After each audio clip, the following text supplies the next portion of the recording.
Здравейте и добре дошли в част 2 на Отнели си живота с мен. Сега се прибираме вкъщи да доизчистим като една истинска домакиня. Вау, как ме светна. Вече сме си вкъщи и можем сериозно да се захванем с чистенето.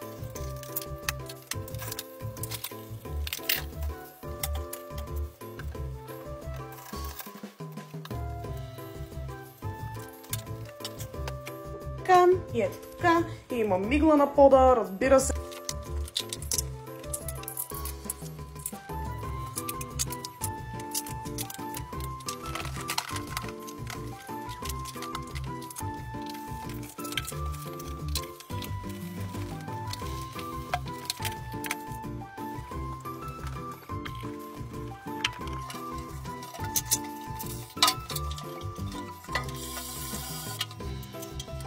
Малките патета са на лице.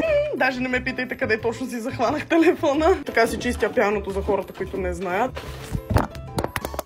Знаех си, че така ще стане. Току-що си изгубих всеки един нокът. Време е да ви флексна. С тази пръхосмокачка, о да, бести, оставихме метлата обратно в 23-та и мама ми купи пръхосмокачка. Благодаря ти, мамо, обичам те.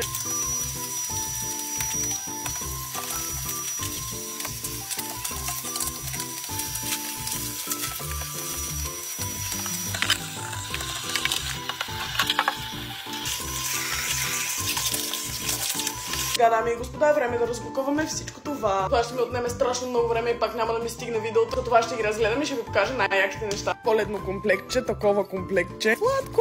Всичките Нескафе 3 в еднота. Още бомбонки, още сладичко. Още бомбонки. Маски за лице. Кривнички, всичките ластичета. Имаме стикери, имаме татус, имаме още стикери. Мега яката свеч. Още една малка елхичка. Мега яка шнола. Това, което също е доста яко. Плюшени стичове, още плюшковци, още плюшковци. Играчка за елха. Бужи сапун и балсам за коса. Знаете, че ми трябва. И сега ще приберем всичко по местата. Отново снимам от 5 години и украсяването за Коледа ще трябва да стане в следващата част. Thanks for watching!